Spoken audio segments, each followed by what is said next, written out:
Shalom saudara pemirsa, sebelum saya menyampaikan firman untuk saudara-saudara sekalian, saya ingin menyampaikan sebuah lagu kiranya menjadi berkat untuk saudara-saudara sekalian.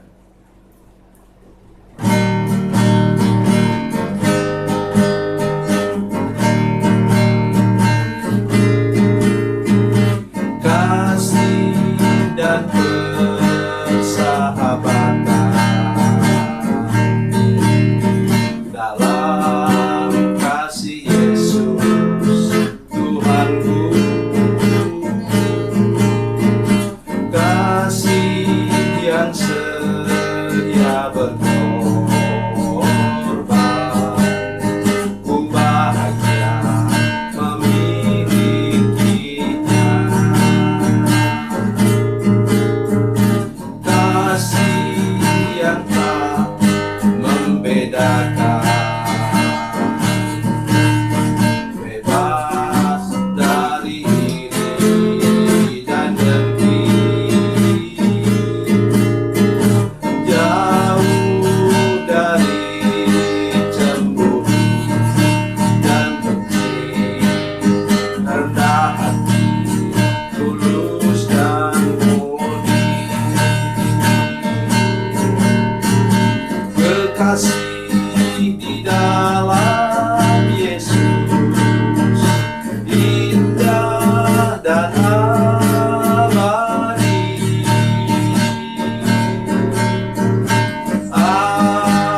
Anugerah dari Tuhanku di dalam kasih dan darahnya.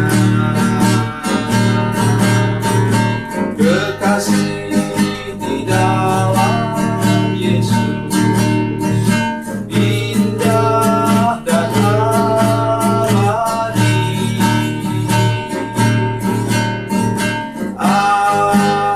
Anugerah dari Tuhanku di dalam kasih dan darahnya.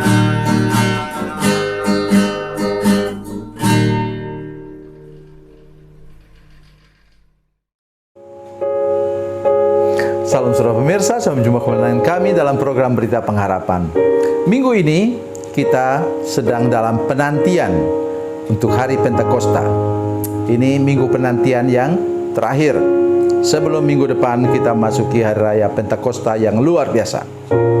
Saudara pemirsa, hari ini saya ingin sampaikan sesuatu bahwa kalau kita menantikan sesuatu, tolong ingat ini, catat baik-baik saudara sekalian. Kita harus menantikannya dengan berdoa dan berpuasa. Mari kita berdoa sebelum kita lebih jauh mendengarkan firman Tuhan ini. Bapa, dalam nama Yesus, berkati kami dengan firman Tuhan yang luar biasa ini Tuhan. Berkati kami dengan kuasa mujizat Tuhan, sehingga ketika kami menantikan penggenapan janji Tuhan, kami semua aktif berdoa, berpuasa, menantikan dengan tangan terbuka tentang mujizat Tuhan, berkat Tuhan, keajaiban dan pemulihan daripada Tuhan. Dalam nama Yesus, haleluya, amin.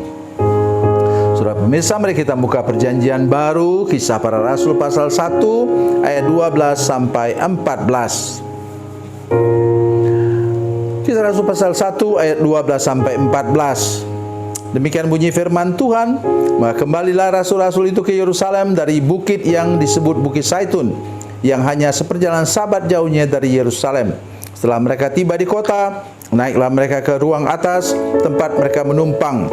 Mereka itu ialah Petrus dan Yohanes, Yakobus dan Andreas, Filipus dan Thomas, Bartolomeus dan Matius, Yakobus bin Alfeus, dan Simon orang Selot, dan Yudas bin Yakobus. Mereka semua bertekun dengan sehati dalam doa bersama-sama dengan beberapa perempuan serta Maria ibu Yesus dan dengan saudara-saudara Yesus. Lanjut ayat 15. Pada hari-hari itu berdirilah Petrus di tengah-tengah saudara-saudara yang sedang berkumpul itu, kira-kira 120 orang banyaknya, lalu berkata, amin. Saudara pemirsa, mereka ini sudah menjadi 10 kali 10 kali lebih banyak dari jumlah murid Yesus. Murid Yesus berjumlah 12 orang. Sekarang mereka berkumpul 120. Sudah perhatikan baik-baik, gereja itu harus bertumbuh. Hamba-hamba Tuhan yang melayani gereja saudara pun harus lebih banyak dari tahun ke tahun. Tolong perhatikan ini benar-benar saudara sekalian. Gereja yang hidup tidak mungkin mundur. Ya, gereja yang hidup itu pasti bertumbuh. Ya, jadi itulah yang kami lakukan di gereja kami. Bila ada satu postpay atau satelit, kami sebut satelit, yang menjadi besar dan kemudian sudah kami rasa bisa dilepas, maka kami lepaskan. Ya, karena gereja harus buat seperti itu. Murid-murid 12. Sekarang menjadi berapa? Menjadi 120. 10 kali lipat. Saya akan bacakan untuk membuktikan pada saudara-saudara sekalian. Mari kita bersama-sama melihat Kisah Rasul pasal 2 sesudah Pentakosta. Nanti saya akan sampaikan lagi minggu depan. Kisah Rasul pasal 2 ayat yang ke-41. Orang-orang yang menerima perkataannya itu memberi diri dibaptis, dan pada hari itu jumlah mereka bertambah kira-kira 3.000 jiwa. Kok pas? Coba saudara kalikan.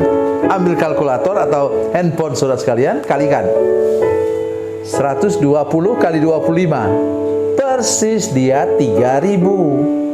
Maksud saya ialah bukan percaya kepada angka-angka, tetapi Tuhan mau buat gereja kita itu bertumbuh secara genap, tidak ganjil. Ganjil, saya mengerti apa artinya? Bertumbuh, tapi bertumbuhnya aneh-aneh. Tidak bisa begitu. Jadi orang yang bersama dengan kita haruslah bertumbuh secara normal dan wajar. Dan tadi kata firman Tuhan secara ajaib disebut dengan jelas bahwa justru sesudah Yesus mati di kayu salib, maka adik-adik Yesus secara manusiawi apa? Katakan, mereka juga ikut bersama dengan iring-iringan pelayan pekerjaan Tuhan.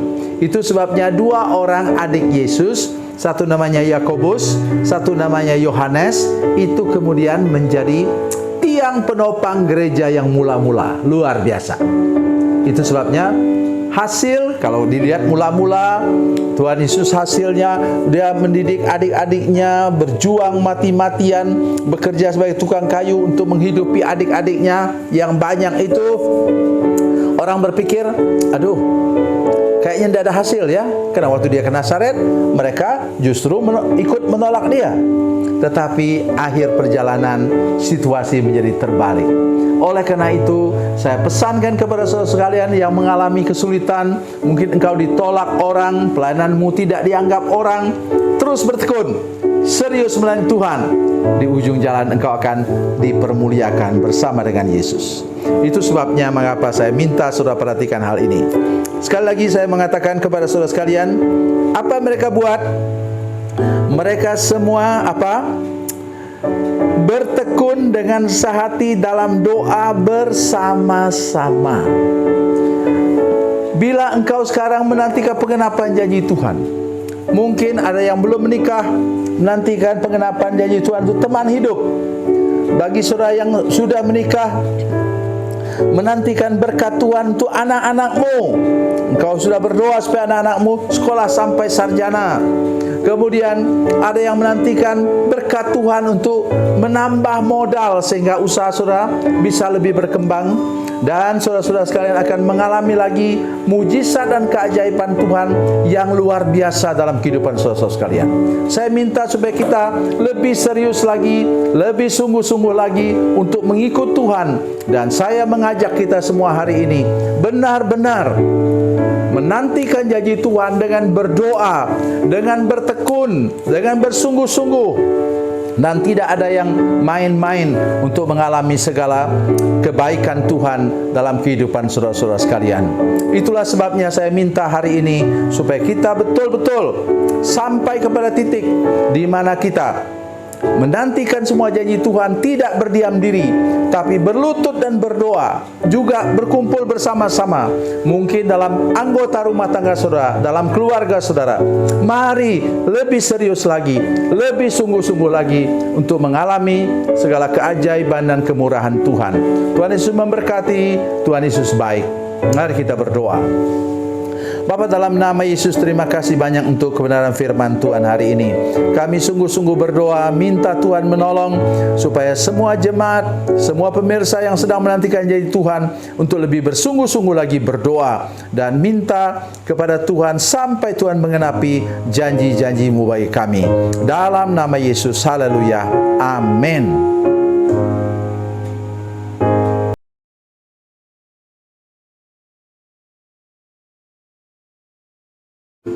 Salam saudara pemirsa, mengakhiri program ini, saya mohon kepada saudara-saudara pemirsa sekalian untuk bila saudara menyaksikan program ini melalui channel YouTube, maka tekan subscribe dan bunyikan lonceng.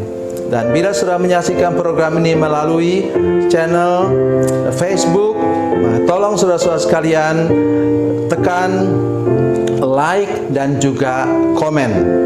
Dan demikian pula bila sudah menyaksikan program Makanan Bergizi hari ini yang tertulis, maka tekan yang sama juga, tekan like dan tekan komen.